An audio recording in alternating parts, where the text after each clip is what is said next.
There's a cat over here. There's a cat over there. And the wrong one died. And the wrong one died.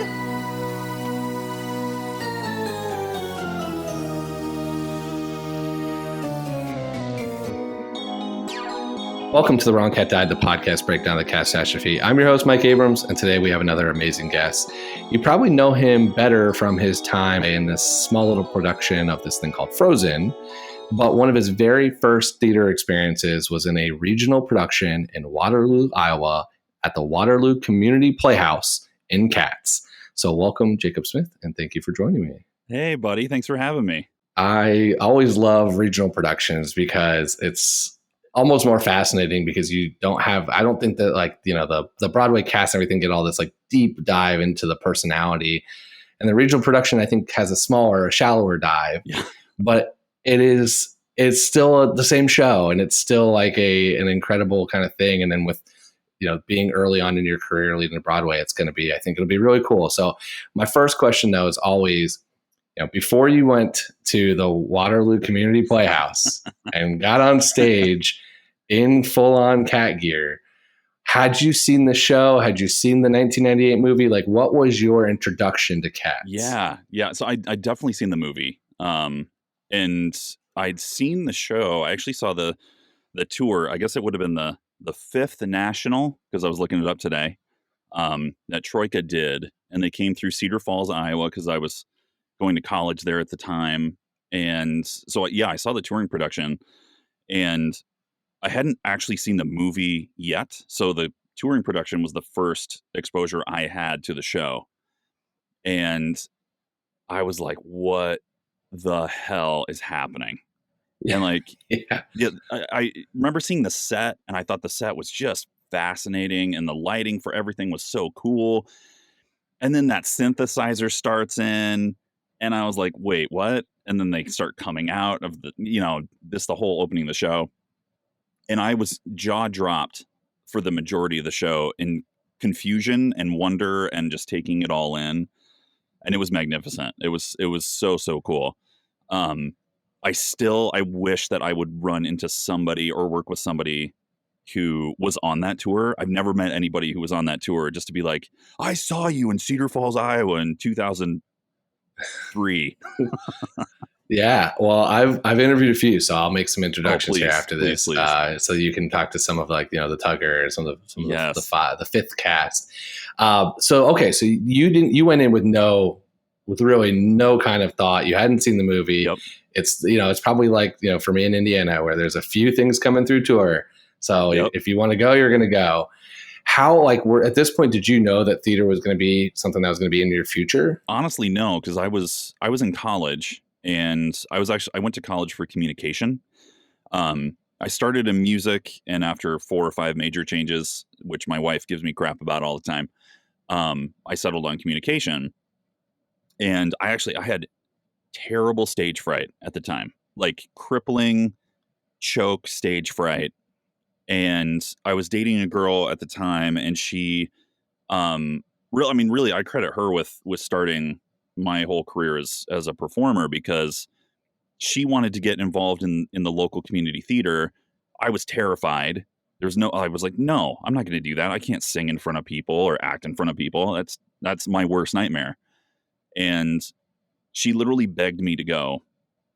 And I went to make her happy. And that was at the Cedar Falls Community Theater, which Cedar Falls and Waterloo, if you don't know, is like, they're sister cities. So like they're 10 minutes apart from each other. Mm-hmm. And so I went and I auditioned for Joseph and got in the show. She got in the show. We did the show. And then the next show that we did was Beauty and the Beast at the Waterloo Community Playhouse. And I was Gaston. And I remember getting the call from the director and wanting to wet my pants at that point, because I was like, oh, I'm a lead. Like, holy crap. And essentially what happened is I faked it. I faked it so hard that I somehow got over my stage fright. I don't know what happened, but being Gaston and being that big, overly obnoxious douchebag, like totally got me over my stage fright. The next summer was Cats. And I did not want to do Cats because I'm a bigger guy. I'm not pencil thin. I've got a little tummy on me, which I'm fine with. I don't mind it now that I'm almost 40. I'm like, you know what? It's who I am. And I didn't want to be in a unitard. I did not want to wear a spandex unitard in front of a bunch of people, including my parents. And the choreographer and the music director, who are good friends of mine, they basically begged me to do it because they're like, we don't have enough people. We need somebody who's bigger, who can do a certain role. And we just really need you to do it. And I was like, okay, I'll do it. And only having seen the tour, and by that point, the movie, but I had no concept of the deep meanings behind this poetry and all the sexual innuendos and the themes. Like I had no clue. I love that story because it's basically, we have a very limited amount of people with enough talent to do this in Waterloo, Iowa. Mm-hmm. And you fit that criteria enough. So you need to come. You need to come. Like we'll deal with the, the fact that you're not the typical body type for this cat. Yep. It's like, we just need someone that can actually physically do this and sing. Yep. Exactly right. And I love that early in your career, it's like, hey, look, it's the Waterloo Community Playhouse. We just gotta.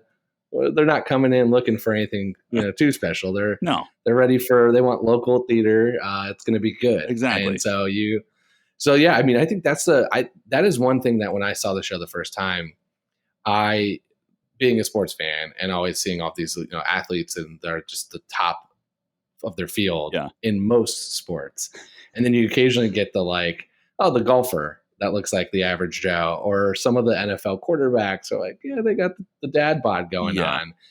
But then you get to, when I saw Cats, I was like, it's unbelievable how fit and in shape. And then, you watch what they do for 2.5 to 245, whatever it is. And it's like, well, that is why right there. It's physically so demanding. And I've now heard about all these injuries. Oh yeah. So did Cats work you into the best shape of your life? Oh, God. I would say, let me see. So in 2006, because it was around there, I was 24 at the time. And that production almost blew out both of my knees. And not from the choreo. It was from staging that I chose to do. And shortly after the opening of the show, in our set, we had a trunk. We had a big trunk that was kind of on an angle. And I jumped up on the trunk, and me thinking that I was invincible, jumped up off this trunk. So I was probably 6-7 feet in the air. And then I would come down on that stage and I would bottom out into a squat every night. I'm 230. So 230 pounds coming down on that stage and literally going full squat, knees bent, jumping up and then running off the stage and jumping onto a concrete aisle in these dance shoes. My legs, I was wrecked for so long from doing a community theater volunteer, no pay production of Cats. And we did, I don't know, 3 weeks maybe of a run. So when I think about what those guys did on Broadway, Jeremy Davis, Claire Camp, they're two of my favorite people on the planet. And Jeremy, I think, told me at one point that he lost 4 or 5 pounds a show. And just he's already, he's a smaller individual. He's cut. I'm like, how did you have 4 or 5 pounds to lose per show? I was nowhere near what those guys did on Broadway, but it still hurt so much.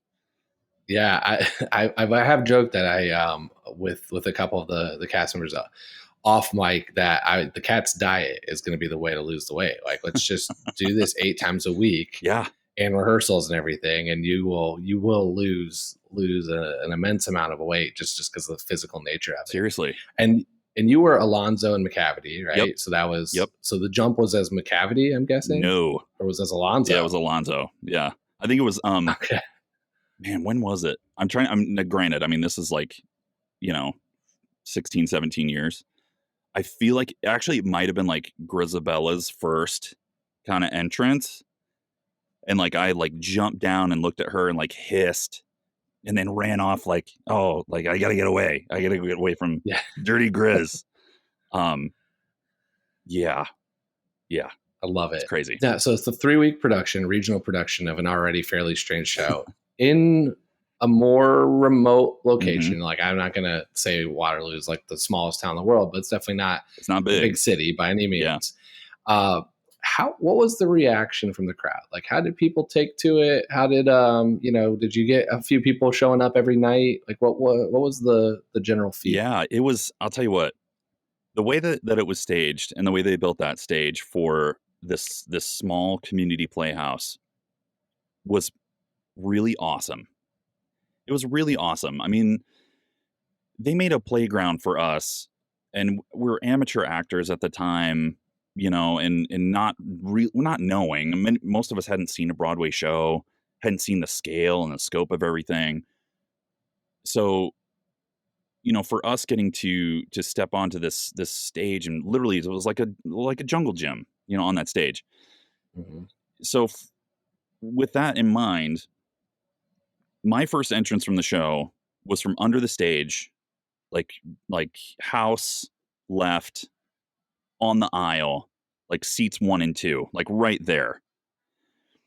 Opening night comes, and I can just barely see through mesh, like in the front, like so that the sound can come out of the front of the stage. And I look out, and who's in seat 1 and 2? My mother and father. Now, this was a hobby at the time, like quotations, air quotes, hobby.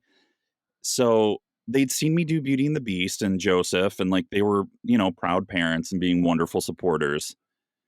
But I literally came out, and my dad is sitting there looking up at the stage and doesn't see me right away. And I poke out as Alonzo and, singing "Were You Blind When You're Born?" like full tilt at my father 2 feet away. I will never forget for the rest of my life. He noticed me and jumped probably 2 feet out of his seat. And my dad was a big dude. He was 6'4", probably 400 pounds, like big man. And he jumped so high, and I stopped singing because I was laughing. I was laughing so hard. And it's one of my fondest memories of doing, especially community theater, but theater in general, is being able to scare my dad. But like we had a full house every night because the support for regional theater, and especially community theater, and oddly enough, an area where you have 2 semi-competing community playhouses in Cedar Falls and Waterloo. But it was full every single night, and everybody, whether they thought it was insane or whether they thought it was the coolest thing they'd ever seen, was so supportive and so wonderful in that environment, and I mean, we got reviewed for every show or for the show, and I could not tell you for the life of me who did the reviews back then, but they were, even then, like, yeah, they had little tiny things to say, but we're talking about community theater in Iowa. So even they were just like, this is magnificent. This is the best thing we've ever seen. And we were all on cloud 9 doing this weird ass show in the middle of Iowa. I mean, a show can't last 40 plus years without something kind of still there. And even as much as it's fun to make fun of, and it's weird and it's strange, and there's a lot, as you mentioned, the sexual undertone and some dark topics that kind of can be read through it if you catch it, which is, I think most people don't. It's there, but at the same time, it's kind of got a little bit of fun and a little bit for everybody. that nobody who hates it has been able to explain why they hate it. Exactly. Which is, I think, part of the why it continues and why you can, like, people will come out of, it's like almost a little bit of a train wreck of it's so strange. It's so weird. I don't know what I'm seeing. I don't know what to make of it. Yeah. But you should see it. Yeah, exactly. Well, I think part of that, though, I mean, the poetry itself is such an odd thing. I mean, when you just look at the poetry outside of the musical, but then when you start looking at the music itself is so, man, it just gets in your head. It gets in your head. You can't help but sing it and kind of smile when you do it, whether it's Macavity or Skimbleshanks or whatever it might be. And then you see these people who are literally manifesting behaviors of cats, from their physicality to their relationships. And they're like the most beautiful people and bodies you've ever seen, doing this crazy choreo and doing it better than anybody on the planet. And it's just, I get why it hooks people and why people do love it. I totally get why people hate it. Like, just the weirdness of the thing, and that there's not the set storyline, really. Like, it's an amalgamation of different poems and put together, and but it's beautiful. It is not my favorite show as a show, but damn, do I have an appreciation for what Cats is and what it does for you as an actor and does to your body, but also just like how it just makes people smile. It makes people smile. It really is it's a little bit for everybody, which is, I think, part of it. Although I still would argue you shouldn't bring children to it. Yeah. I think there should be an age limit. So I think that let's get to that point, because I'm curious what you're told about. I care more about Macavity than Alonzo. Yeah. Because and we can get into his character too, but when you break down his character, it's like the one seemingly known truth is that he's in an abusive relationship with Demeter. Right. And that seems to be, common. Hey, look, this is just accepted. Yep. Which is an interesting thing to just be like, yeah, this is accepted part of the show. That really has no bearing on the outcome of the show. Right. So how much of that is told to you in a community theater production as a non-paid volunteer there to scare your father? Yep. Are you given that backstory on Macavity, or are you just kind of like, hey, here's the dance number, here's the song, here's a couple notes to like, this is really all you need to know to play this? Or are you told like the whole story? 100% the latter. It's 100%. We weren't told the deep stuff. There was not a deep dive. It was, I was cast as Macavity because I'm 6'2", 230. I have a black belt in Taekwondo, and I could do the fight scene. It's like that was You're big enough to kidnap Old Yes. Deuteronomy, basically. Yes, exactly. And like for our production at one point, I held this one of the kittens who was a gymnast. I held her over the first 2 rows of the audience, like in a choke hold kind of thing. Like, it's completely different than a professional production. So I was told that he was a bad guy, and that everybody kind of hated me, and that I may or may not actually be Alonzo, who's doubling as Macavity. Like, I'm actually Macavity, but I'm Alonzo in the tribe to, like, infiltrate and whatever, which, I don't know. It's a fun idea, but no, we didn't. 3 weeks, you said. 3 weeks. Yeah. Okay. Like 3 weeks of rehearsal, 3-week run, done. So yeah, there was no. So you're not getting deep. Yeah, you're not getting deep. You're not getting your 3 words. You're not doing words. The Felinity school, I think is what they called it, where you like learn to be a cat. Did you do any, like, even an hour or 2 of? We did. Yeah. Here's the movements. Yeah, we did some exploratory stuff. Our choreographer Libby was really great about that. I mean, she was a dancer through and through, and was really into that stuff. And granted, this is the 3rd musical I've ever done. So to be a cat and to be in that physicality for me, I was like, what's happening? What am I doing? So what was right after this? Because you went from Joseph to Beauty and the Beast to Cats. Yep. And I did So a what was play or next? two. Okay. And they were not well-known plays because I can't remember the names to save my life. And then we did Footloose. And then after Footloose, I headed to New York at that point. Like I had the bug. I had the bug after Beauty and the Beast and loved it. And at that point, Libby, the choreographer for Cats, was going to school in New York to study professionally. And I was like, well, why can't I do that? So I did that. And then, luckily things went well for me from there. But yeah, Footloose was like the last thing I think I did for the Playhouse. Okay. So it seems like Cats, and I mean, loosely punned here, but it is like a tribe. If you've done it, you've done it. Sure. Do you, like, when you got to New York and made it and on Broadway, are you like, I've done that? Like, are you running into like, you're talking to, Jeremy and Yep. Claire, and you're like, yeah, I've been there. I've been through that ringer too. Yeah. Like, is that something that happens? I think if you don't have some kind of concept of the level changes that you're going through from community region, like volunteer theater to Broadway, and at that point knowing what it takes to mount any show, let alone a show like Cats, I would have been the biggest dick to go up to Claire and Jeremy and be like, oh, you're in Cats? Yeah, I did Cats. Yeah, I've done that. I'm cool. I get it.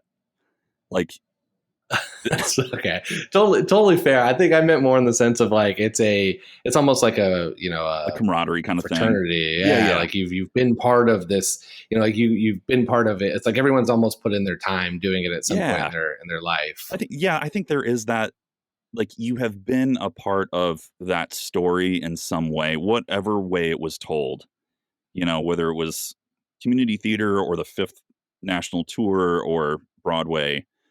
Like you understand something maybe a little bit deeper about the show than most people would, I guess. But I vaguely remember talking to Jeremy about it, and like and telling him that I did a production of Cats, and I remember his face, like eyebrow raised, kind of like chin down slightly, like, are you did Cats? And I told him this, I told him the stories, and we laughed about it, and it was funny. But it is still, though, like you have some idea of what their thought processes were in the production, or just kind of what they went through on some level, no matter how small it might be. You do have that kind of connection. Yeah, I mean, it's definitely not the same. It's like, it'd be like me going to an NHL player and be like, yeah, I played growing up. I know exactly what you're talking about. Yeah, totally. Like, it's not, but I think it is there's only so many shows that have had have been done in that, like, this many regional theaters, and it's like many productions for this long. Yeah. That there's I'm sure there's going to be, I mean, like, part of me feels like that's going to be Hamilton in however many years. Oh, yeah. Someone's gonna be like, oh, I did that in high school, yep, or I did that here in college. I did some version of that. And Cats feels like it's kind of there because it's been around for so long. Yeah. And there's not many other of those shows. And I'm the wrong person to be trying to figure out Broadway history or theater history in general. Honestly, me too. Me too. I'm not that guy. I'm not the theater fanatic. I feel you. I think maybe Joseph. I think Joseph is one of those kind of Cats-esque, that where almost everybody who's been on Broadway has done a production of Joseph. That's, and that's fair, because I think a lot of times for me, not knowing so little, and I'm kind of going back to like, okay, what did I get dragged to or go see as a kid in Indiana or growing up? And I saw probably more than most, just because of, my family had season tickets to the 5 shows that come a year to Indiana. But there's a few where I'm like, I did see that. And there's a bunch of other ones where I'm like, even bigger things, some things that are coming back that I've learned now as I've been part of the Broadway Podcast Network. I'm like, never even heard of it. Sure. Or have heard of it, but I have no idea what you're talking about. And even bigger things too. Like, I think what's Company's coming back. Oh, yeah. Some other things that are coming back to Broadway. I'm like, yeah, I have no idea what that's about. Sure. Like, yeah. Like that didn't tour through Indiana growing up. Right. Joseph did. I did see Joseph as a kid, so I do remember that. Yeah. and a couple other things, like that. And then some other ones that made me laugh, like Ghost, the one that came through. I was like, that's hilarious that's a musical. That's amazing. That is one that I desperately wish I could have seen, and I didn't get a chance to. I didn't get to see it, but it came through, and it just like didn't line up with me being able to go. And that was when I was like, because again, you get 5 a year basically Right. in Indiana, and they're all great because they're all touring, like Yeah. they're the national tours, and they're big theaters. So it's but you get the announcement, and it's like there's 1 or 2 that everyone's like pumped and knows about, and then there's 1 or 2 where you're like, wait, what? Yeah, Really? Is this a thing? Yeah. Let me wiki that real quick. Yeah, let me look that up, and let's see if those are ones we're going to go to or try to, give away or sell. Totally. Yeah. So okay, I want to shift gears a little bit here, because I think I want to hear still what your take is on Macavity, even though you didn't get the deep dive. So I'm going to tell you a few of the rumors. Oh, bring it! And I want you to tell me if you even had heard that, have thought about that. And where kind of your mind goes of how would you maybe play it differently if you knew this. Love it. So love it.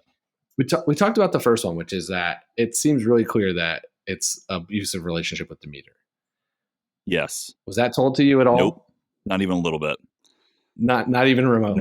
No. I mean, granted we're 16, 17 years afterward, but no, there was no deep dive in the relationships. It was very much a kind of an improv situation. And I know Jeremy touched on that too when he was chatting, but like every night was a little different in the relationship scheme, but I was never told anything about Demeter. And knowing what I know now, that would have been so fun to play. That would have been just a blast, to have that kind of an insight. But yeah, nothing like that. Well, I'm convinced now that if I know like the level that I know now, I'm like, I want to see the show again. Yeah. Which I'm trying to go, because I'm like, wait a second, let's see how they're playing this. Yeah. Let's see if they got this, if they're playing this angle or that angle. Although I still can probably only point out about half the cats. Yep.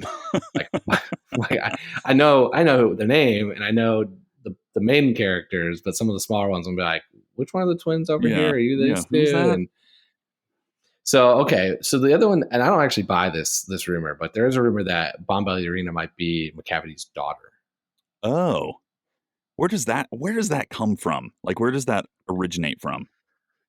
So there's a Wikipedia fan Wikipedia page where most of these come from, and it seems to be some production, some people played it a certain way. And I mean, Jeremy's part of one of these with Tyler Haynes. Right. Like, those two aren't supposed to be friends, or they're not supposed to have a relationship, and they played it. And I think they played it because someone mentioned it to them, and then they kind of got a kick out of playing it that way. Yeah. But that then becomes a rumor of like, hey, that these two are related in this way, or this or that.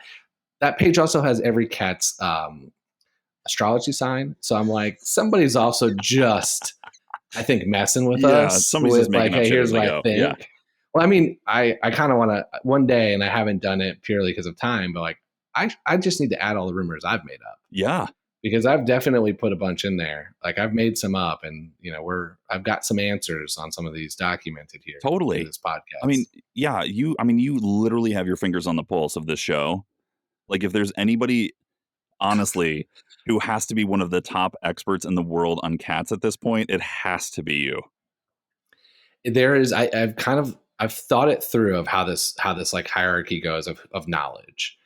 It starts with obviously people who are in the production, the creators, like the Trevor Nunns and the Andy Blankenbuehers, like the ones that like legitimately, right, they created it. They know, like, this is their baby. So there's that group. Yep. And then everyone who's in it has at least been told this, like the lore of it from somebody from that group. Totally. Whether they remember it or not is a whole different thing, or if they were truly listening, but they have it. Then there's the Junkyard, which is the extreme fan base. Yep. And that group, and it's there's a group, and I've interviewed a couple of them. I've definitely met a few of them. That group knows way more than anything I could like ever comprehend. Wow. There is it's unbelievable, and it's kind of fun because I kind of have enjoyed. I think I've probably maybe put some, as an outsider looking in, some thought into things that they never thought of. Sure.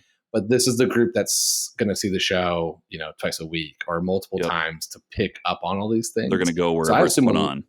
Yep. Yeah, I assume a lot of those rumors also come from them. Like, I Sure. think that they've found some beauty in the show and like really put some like some true truth behind it. Yeah. So I appreciate all what they've done. Then I think there's me, and it's like here's this person who doesn't know anything, who probably shouldn't have any knowledge on this, had very little going in, but has figured a lot out just by spending an immense amount of time on it Yep. and asking a lot of people that probably haven't talked about it Yeah. to give their insight on it. Yeah. But I mean, also you're doing the deep dives, right? Like you're doing the research and you're asking these questions that because of your background and because of you walking into musical theater the way you did, of not knowing anything and just like, but being an open person, right? Like you're just kind of taking it in as it comes. It offers such a unique perspective. And I think, especially professional actors and super fans and whoever it might be, but whoever is connected so tightly to this material, to have somebody like you come in and throw this stuff out there that like, wow, I've never thought about that, or I've never heard that rumor before. It's a cool thing.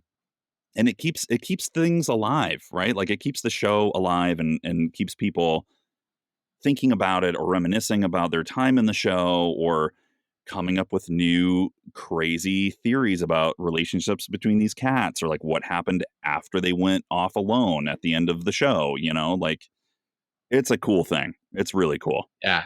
And I now can confirm, although I'm not going to say who because I don't want to get them in trouble, but I have influenced production, and I don't want to like anger a creative director who's like they're playing this differently because of this guy, Uh, in New York with a podcast instead of what I'm being told to do. But I have convinced some people to play relationships differently, Sure. not changing anything Oh, else, yeah. but just hey, I'm going to look at this person differently than I would have thought of. Yeah. So that's kind of been that's now my goal, is I'm just trying to influence production. But that is fun though too, because when we get involved in shows and you're doing a 2 or 3 year contract, like I did 2 years of the Broadway run of Frozen, right? You get stuck in your relationships. You get stuck in your bits, in your moments with people on stage. And every once in a while, I had a director one time say this: you have to kill your baby, which was a horrific thing to hear at the time. I was like, what are you talking about? Sounds very It Cats. sounds very Cats, right? But what he meant was, you have a bit or you have this thing that you came up with somebody else and you get a laugh every night. Sometimes you have to kill that bit and walk away from it, or kill that certain relationship and walk away from it, to find something new and deeper and fresh for you as the person, not the character, that keeps your interest and in turn revitalizes the show. So for you to be able to kind of influence that, and granted, like, as we've said already, that there was a lot of improv in Cats and in relationships. And, one night you might be best friends with Jelly Lorem, and the next night you might get the hell away from me. Like, I don't like you, stink tonight, or whatever it might be. But to do that on the reg of like an established relationship, kind of in the show, like air quote, established relationship, that's pretty cool. And as an actor, that is the funnest thing, to be able to change up your relationships with people on stage, because it changes your performance on a lot of different levels, and it makes things so much more fun and interesting. So good on you for that. It kind of lends well to it, because at the end of the day, it's a family. It's like it's tribe. Yeah. And so you're not going to be always happy with that person No that way. day in your family. It's still your family, but there's going to be those like certain days you're having a better day with this person, so I think it lends to it. I really, what I'm hoping for is a consulting contract where I just can go on tour or be consulted ahead of hey, we're going to go to this city. What do you got for us? Yes. I'm like, you should try this today. Yes. Creative consultant, 100%. Yep. Yeah. Feline creative I'm consultant. not expensive. I would do it for a very, very deep discount. Just give me one free ticket, maybe 2. Yeah, I did look at the tour. It's not going anywhere even remotely close to where I live, where I grew up, or where Oh, like it's not going anywhere easy for me to get to. boo. So I'm waiting to see if they extend it. I'm sure they will and pick some other Yeah, cities. yeah, they will. They will for Okay. sure. Let's go into the rapid fire. I got a couple common ones. I got a couple new ones for you. Okay. So I'm excited to hear. So first is let's if you're not Macavity, if you're not the big adult male that you want to be, just say whoever you want to be. If you can just play any character, forgetting which like character you physically could play, who would you want to be? Ooh, man. I always, I mean, at least for our production, this guy Neil played Bustifer, and Neil was the sweetest human on the planet, and was so good as Bustifer. Honestly, like he was just so charming. And I'm like, that is such a fun little character bit to play. I mean, as I get older, I would totally want to play Gus. I think, Well, that's the same track. yeah, In most yes, in most cases, you played both of those. and I would love to do that. In our show, it was two separate people. There's two people. Yeah, because Neil was like, who played Bustifer was like 16 or 17, and he was just a really big guy. And the guy who played Gus was like in his 60s. Yeah, couldn't get away with the No, flipping him into both. The Bustifer is also probably the one where you get, like you get a nice, you're not really in the unitard. You right. kind of get a little bit of the Big padded suit. you get the big suit, yeah, Yes. and you get a little cane and Yep, 100%. there's And like most people who know me would be like, "Oh, you should be a tugger. Like you should totally be a rum tum tugger." And I'm like, "No, that doesn't interest me. I love like Gus. Gus to me is just the funnest. I keep saying funnest. There's no way that is funnest a word. I don't think it's a I don't word. think it's most fun. It's most fun. I think Gus is the most fun acting track in the show. Do you want me to edit that out for you? No, you just leave that, please. Please point out my idiocy. But yeah, I love that. I absolutely love that for sure. Okay, so Bustifer, no, and then maybe now Gus. So maybe Yeah. you're primed to do both. Yeah. You can do the bus Gus track. Yep, I'm in. That means you do have to play the worst character though, at least in the Broadway one, which is Peter. Right. What? Like, come on. Can we just get him run over by a truck? I mean, there's killing in the show, but then it's a reward killing, so it is a little different. Yes. And I don't think Peter deserves We it. did not have a Peter in our show. I think only 2016 Broadway had a Peter. Really? I'm pretty sure it's just they needed an ensemble character and they credited him and it was Christopher Gurr did it for most of the time. Yeah. They just credited him another name as Peter, And because it's not in any other there's a Gilbert in the tour in Asia. Like there's a couple other where it's different names, and Peter's just listed in the naming of cats in the poem. So I think they just picked a random one. Yeah. Wait, so why do you hate Peter so much? Because I just think it's so strange to have Bustifer and Tugger and Mistopheles and like all these Bombalurina and then Peter. It's like naming your dog Jeff. Yeah, it's just like it's out of place from all the other names. And that was like what I remember when I first saw the shows. I was like, all these crazy names and all this like weird stuff. And then when I was doing the research the first time, I'm like, who's Peter? And why is Peter in this? Like, why is there a Peter? I love that. That makes me laugh so hard. I love it. Who is your favorite and least favorite cat? Favorite and least favorite. Monk. Monk was my favorite. I identified with that kind of protector, like standing up for all the other cats. And even though he was he's a bit of a jackass because he's really arrogant, right? He's just the most arrogant. Next in line to be in charge. Yeah, and he knows it. So like there's a love-hate relationship there. But honestly, my least favorite cat, I think, is Mistopheles. Don't like Mistopheles. That's kind of not a common answer. Yeah, I feel like kind of the same reason that I have a love-hate relationship with Monk. I feel like Mistopheles is like, ooh, look at me, I'm awesome. And just as like the huge showboat, which is ironic because I'm an actor, but I don't love showboating. Do you think any of your influence of this is the fact that you played Macavity and like Mistopheles is kind of like your kind of ruins your day? Like, It's is there an possible. underlying piece to that where It's for 3 possible. weeks he kind of ruined it for you? I mean, again, like we're going back a long time for me, but like, yes, I can see how that would 100% influence it. But even Yeah. thinking about, video I've seen of Broadway runs and, um, like Lindsay Chambers, Lindsay was out of this world, but just the character itself of just this huge showboater and bouncing around and doing all the gymnastics and stuff, which is so freaking cool and impressive as a person. But if I'm looking at it Yeah. from the show, I'm like, I hate you. I hate you so much. Okay. I could see it. It's just, again, not, it's just It's an odd choice. I get it. it's not the common answer. Yep. So I got 2 new ones for you. Okay.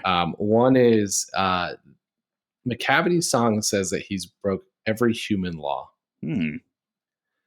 What law do you think he's breaking?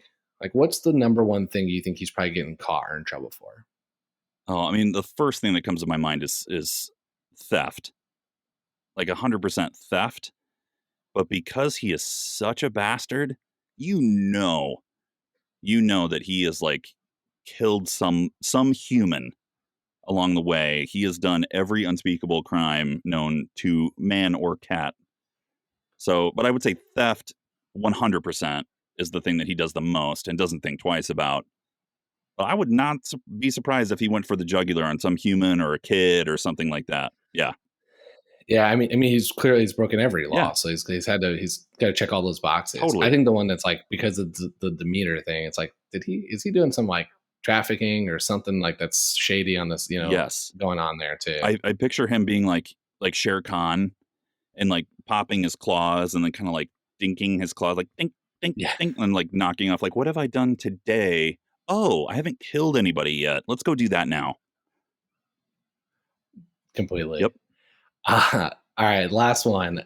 Since you did this in Waterloo, Iowa, which cat do you think would be living their best life in Waterloo, Iowa? Man, that is such a good question, and I'm thinking it would either be Bustafer, because Iowa food, Midwest food, as you know, is awesome, and it will pack on the pounds, and it's so good. So I think it would either be Bustafer for that reason, or honestly, I could see a Skimbleshanks being really in in the Midwest of kind of going town to town and traveling and seeing kind of what's out there, because like, as you know, with the Midwest, it's flat, it's very spread out, towns are very small, but each town, whether it's 100 people like where my mother lives, my mom legitimately lives in a town of 100 people, or if it's Waterloo, Iowa, which has like 60,000 people, they're all a little different and they all have their own unique characteristics to them in some way, whether it's the local bar or a restaurant or this random like World War I memorial because they had like 4 people from the same family die. It's random. Or there's a town near my mom that has the world's largest cast iron skillet. I know exactly what you're talking about. Yeah. I've seen it. Yep. I've been there. Brandon, Iowa. It's a stop. It's a stop when you're driving through. Stop. You go. You go see. 100%. But that's why I can see Skimble just taking it all in. Whether you think he's the creepy uncle or the funkle, like whatever you kind of think he is, but like I think he can fit. It'll fit either way. Yeah, it fits either way, and I think he would be living it up for sure. I think that's fair. I think Bustafer was one I thought of too. Of like, I've been to the Iowa State Fair. Oh God, he'd fit in. Yep, deep fried butter. Yeah. So, but I hadn't thought about Skimble. I mean, I don't know if Amtrak has a Waterloo, Nope. Iowa station. Definitely does not. So maybe that was I can tell you the ones that I thought though, which I think are a little different. I could see Mungo, Jerry, and Rumple Teaser. Ooh. Because I kind of see them as the like stuck up rich kids who are causing mischief. And I can see in a smaller town that it happens, I think, more because you can also get away with it a little bit more. Yeah. 'Cause you're not really doing anything super dangerous, but maybe just like stealing from the corner shop. But then you also know the sheriff Totally. in town. Totally. So I kind of thought like they might be really living it That's up a good because choice. they're causing some trouble, but they're really not doing anything that bad. Right. Just enough to like so have some fun. Just enough that the sheriff is going to drive them home. That type of thing. I kind of got that vibe. I could see them really enjoying their time in I like that. Waterloo. I like that. Okay, $1 million question. Okay. I've argued that Grizabella is not the right choice. Right. I want to know if you agree or disagree with me, and if not, who would you pick as your Jellicle choice? Man, I've been thinking about this all day, trying to think about what I know of cats, which is not I do not have a super deep, insight into the material like you or like a Jeremy or a Claire or anybody else that you've had on the show. Talk to Claire. The Claire. Hi, Claire will tell you anything you need to know. But yeah, I think that I agree with you. I don't think that Grizz should have been the one to go. I don't know her backstory. We know she comes in and obviously she did something horrific to be either cast out or they're just pissed at her because she left, whatever. But like she clearly did something bad. And I think that the show very much is about redemption and coming home in a sense, but to have her kind of come in and sing this epic ballad and all of a sudden that makes everything right and then she goes to the Heaviside layer. Nah. Yeah, in 15 minutes on stage too. I just learned that. Yeah. That Grizabella gets 15 minutes in the show. Yeah. Like, which is crazy. Epic track. That is so awesome. Yeah. And, I mean, more power to anyone who's ever played Grizabella to be able to showcase that character in such a short amount of time on stage and how powerfully they all do it. Yeah. But so now who are you picking if you're Old Deuteronomy? I mean, to me, there's really only one other choice. And I know that you've made this comment before, but I agree. I do think it's Gus. Gus seems like the most obvious. Yeah. I don't answer. I don't look at most of the other tribe as being worthy or as having gone through what he has gone through or being as old, frankly. I mean, unless you're Old Deuteronomy, like he's the only one that compares age-wise. Who there's a debate if he's ever an option, like if he's even considered. I think there's some interesting pieces because a lot of this depends on what you use as your criteria for Old Deuteronomy. Yeah, there's because that dramatically shapes how you choose. Totally. And then who you think is actually eligible. Right. Because there's definitely some schools of thought of like they're not actually like they haven't put in their time. They can't. They're new. Like, could you pick a Victoria who just got there? Yeah. So those are the things I think that become interesting into that. But I think Gus is a very wise choice. Yeah, I agree. Though it is kind of obvious. So I'm curious to know from you, like, who would your top 3 be that aren't Gus, and a brief reason why? So I go back to completely on how you do criteria. Yep. Like Old Deuteronomy. If I'm Old Deuteronomy, and the reason I bring this up so much is because you get to see one ball. Mm-hmm.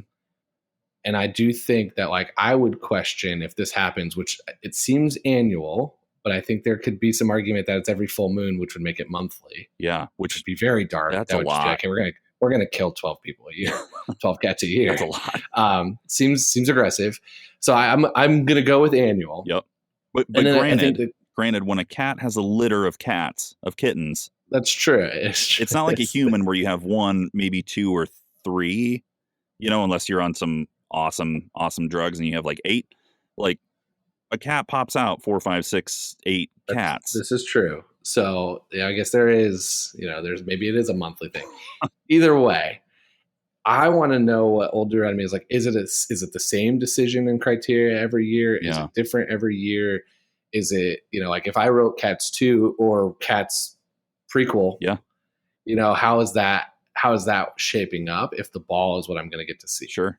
So with that in mind, I originally watched the show, and I've said this a ton, as I saw Leona Lewis. And so I saw X Factor, and I saw a reality show. I kept thinking there's 20 plus seasons of American Idol and a million knockoff versions of that. That's what I thought. So if that's my criteria, then age and story loosely matters, because you get the little montage before, but that really matters later. Yeah. The first couple, it's like they're going to show you one or two backstories, but Right. it's not until we get to the end where that maybe factors into the voting. Totally. So it's really about performance. So with that in mind, I did see X Factor. I know that Simon Cowell likes to pair individuals, so I picked Mustafa'z and Tugger, because I thought those were two of the more entertaining, memorable performances that I saw, and I brought those together. I want to send them together this year as my X Factor winner. Wow. But I think if it goes back to, if you really want a redemption story, then Grizabella is probably your answer. Right. Because you could package a nice little, like, here's what happened growing up, and then she delivers this amazing performance. I think Gus tells a very provocative story of, like, here's why I'm worthy. Yep. And why I'm the most. So if it's truly picking, like, who's of age and most worthy, I loved, someone had said that one could be who's the biggest strain on the tribe. Oh. And if that's the case, then the argument was for Bustopher, because he consumes so much. Sure. So, That's unique. like, it just depends on what you define as how old Deuteronomy's picking. Yeah. And I think a lot of the arguments for Grizabella is it's her time, and I'm defining it as only looking at this one ball. Right. And I would argue that if you look at just this one ball, then how do you make that same call next year? Like, is someone coming back next year too? Like, did someone else leave and have a really rough life and is going to come back? Or if not, who are we picking from a redemption? Right. Because there isn't probably a redemption story. Right. I mean, maybe Macavity. Maybe if he changed his life around in a year. That's what I was going to ask you. Do you think there's ever a situation where Macavity is that choice? So that could be also, I think, if you're trying to do what's best for the tribe, you probably help Demeter a lot, and you get rid of your biggest challenge.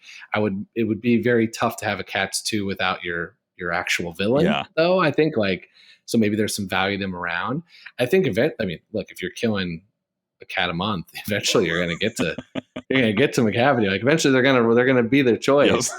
Yep. But that's where this gets really interesting. And I don't think that anybody else has put that much thought into it. I think it's more of like, memory comes on, we're going to send her up, right, and show ends. But I think the criteria part becomes really the crux of how you make that decision. Totally. And from your point of view, when you look at Old Deuteronomy, like, what is your take on Old Deuteronomy? Because I feel like you could go a million different directions, but I want to know what your specific thought is on Old Deut. So the fun fact for anybody that's listened to this from the beginning, so I'll give a little insider tip and behind the scenes for this episode. I did not know. I clearly didn't know a lot. And as I was doing the initial episodes of character by character, I was doing them sequenced. Yeah. And I was learning as I was going. So I started with Old Deuteronomy, which means that if you listen to that first episode, you can hear how little I know about what happens later on in the show. And if you ask me today, I now have gone through most of the characters and have kind of watched all the way through. And I'm like, I've put together some of those things. I hadn't at the beginning. Yeah. So my Old Deuteronomy, I was so confused because it was was it 900 wives or something? It was like, there's some strange thing. He's kind of very, he's the decision maker. Yeah. It seems like Monks is next in line, but when? Yeah.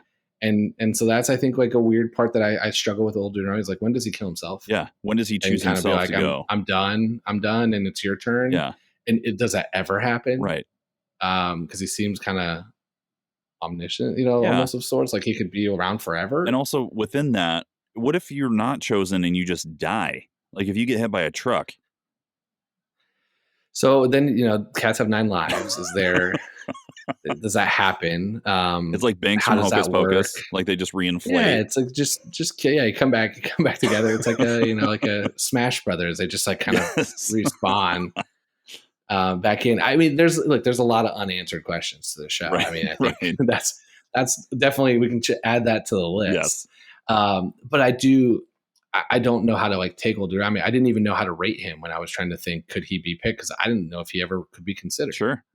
I get that. I like the idea of there's a dark version of the show that was brought up by a couple people that Old Dude Rodney is just a serial killer, and this is his way to mask it. Yeah. And I've loved that version of this because it's just so like dark and kind of, the show's dark, but I've enjoyed this very like, this is the way he hides it every year. He's just so loving and warm, and as you walk toward the giant headlight in the sky, he slits your throat. Yeah. It's amazing. He also he sits on stage during intermission in the revival, which really threw me off when I saw it for real. I was like, what? I was like, is that a prop or is that? No, it's like, no. And then people come up and take selfies, and I was like, this is very modern, very social media version of a show. But that was another thing where I'm just like, that was kind of strange. So I've never really known what to make of him. And I haven't ever really thought I think like sometime down the road, he's just going to be like, I'm done and kill himself. Yeah. Like, he'll pick himself as a choice. Yep. Just like tie a cement block around his neck and like jump to the river. Yeah. Yeah, no, I mean, he'll elevate. Yes, up, I know. I was kidding. So there'll be other ways. So there's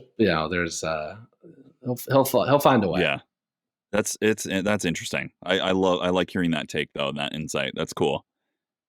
Yeah, and that's what happens when you record 60 plus episodes of this show, is you start to kind of have way too many opinions on all the different ways this could go. Right. Have you thought about revisiting the concept of your first episodes and like going through cat by cat, knowing what you know now? I have thought about re-recording all of them here's what I clearly got right, here's what I clearly got wrong. But at the same time, I have angered a few Skimbleshanks. I have, because I called them the creepy uncle. So like, I kind of like the fact that you're getting a really raw, like, okay, if you're just watching this from beginning to end, this is the take. And it's like me kind of figuring it out as I went. Yeah. And it's made these conversations so much better because I now have pulled all those things in. I've also learned a ton from being able to hear from someone who's played that character for the most part. I've talked to almost every character at this point. Yeah. And so I'm able to be like, okay, well, that was definitely not how I heard it. Or that's not how I interpret it. And I was interpreting off of the YouTube video. Sure. For the most part. Sure. Totally. Which is why I did anybody that had a song. So it's like I started with anybody that had a song because I could watch that. Yep. I could pull from the lyrics. I could kind of understand what was happening. Because otherwise, there'd be no way I'd be able to tell you anything about the twins or Alonzo or somebody else with trying to watch, and I'm not watching the 1998 movie over and over. No, God, no. I don't have that. I don't have that in me. Nope. Who does? People do. I know. There are definitely people that do. Is that on? I mean, it's got to be digitized by now. I mean, oh, definitely. I definitely watched the VHS. I downloaded it. Yeah. I downloaded it. I watched it. First time I watched it full through was on a plane. I got very strange looks on an iPad. I downloaded it. I had it on an iPad. I was traveling for work. Yep. And I was like, you know what? I've got a couple hours uninterrupted. I want to see it. I want to kind of like, I was in the process of doing the notes and I watched it, and it's people were looking over my shoulder being like, what is this guy watching? Because I was in work attire, fairly well dressed, on an iPad. I mean, watching cats. If Britt and I saw you on a plane watching cats on your iPad, I definitely would have been an elbow to the ribs moment and pointing you out and be like, oh yeah, he's watching the original recorded version of Cats. Yeah. The 1998 VHS turned into a downloadable. Sweet Jesus. Sweet Jesus. Yeah. And that's one of two times I've ever seen it. Wow.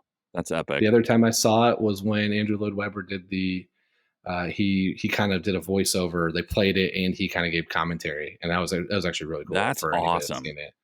So he did that early in the pandemic. Yeah. Oh, that's cool. I didn't know that happened. That's really neat, actually. That is something that I would legitimately be interested in.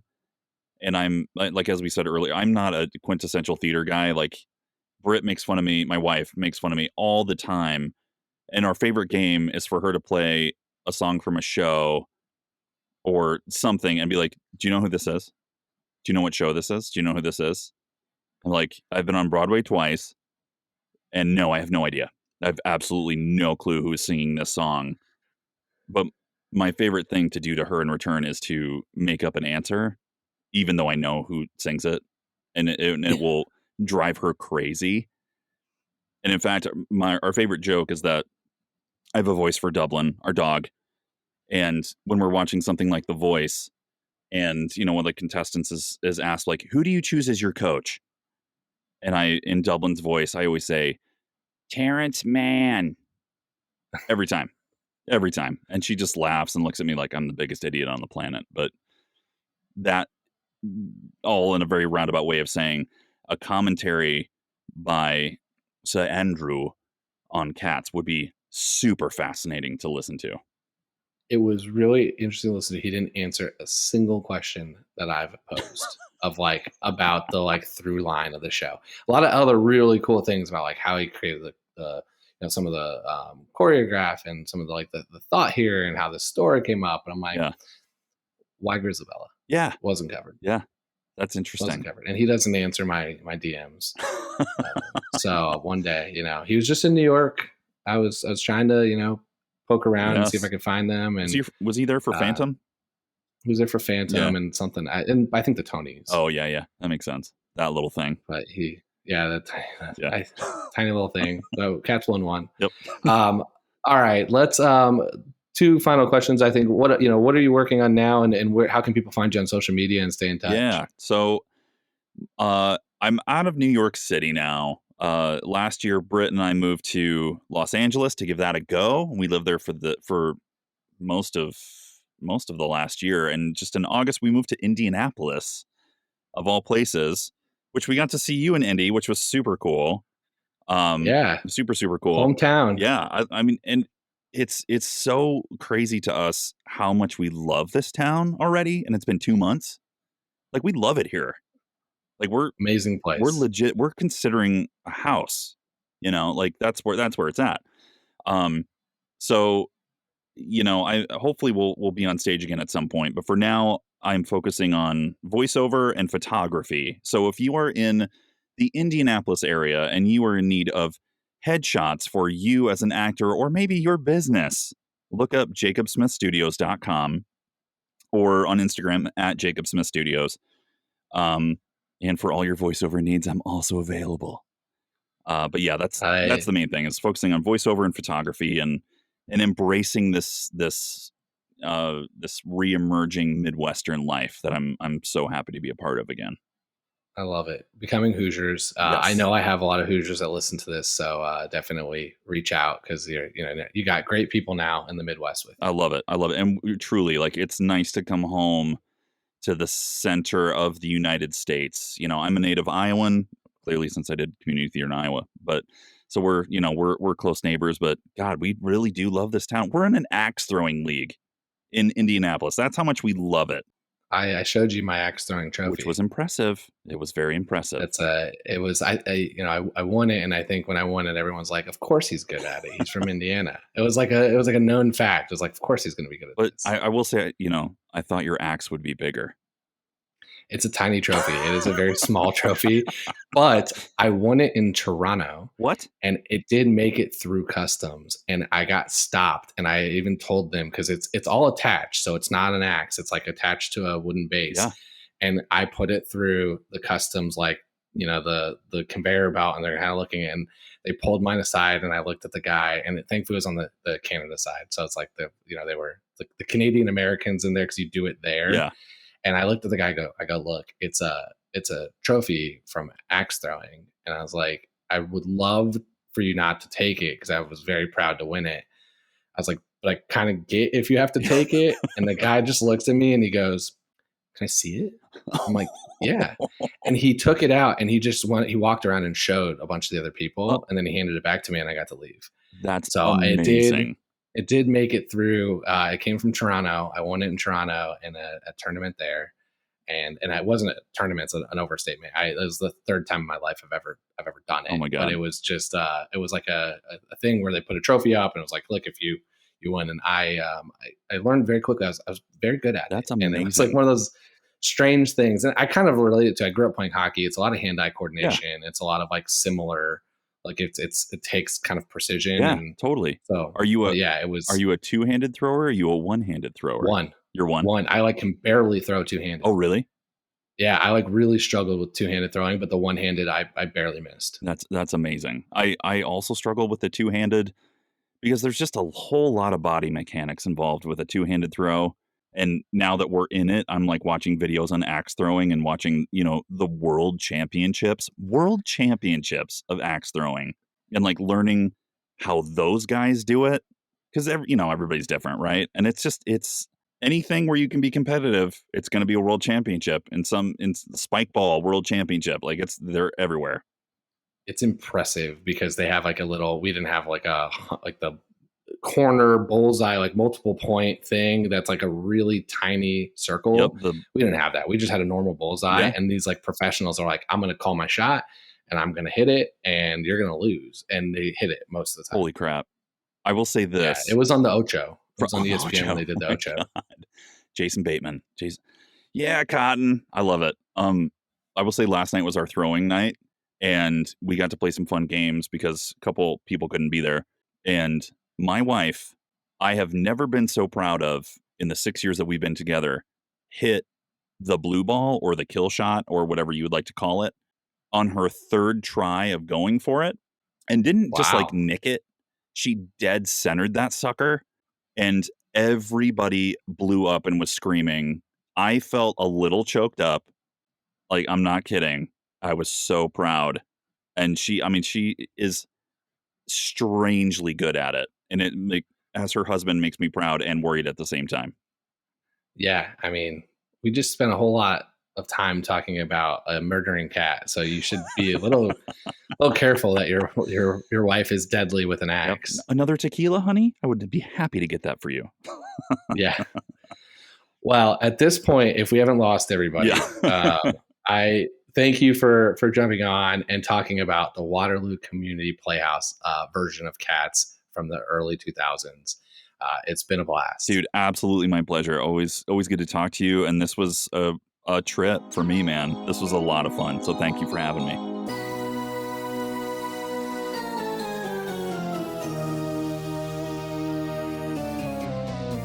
And thanks everyone else for listening to this episode of The Wrong Cat Died, the podcast breakdown of the catastrophe. To follow along, you can subscribe on Apple Podcasts, Spotify, Stitcher, or anywhere else you listen to podcasts.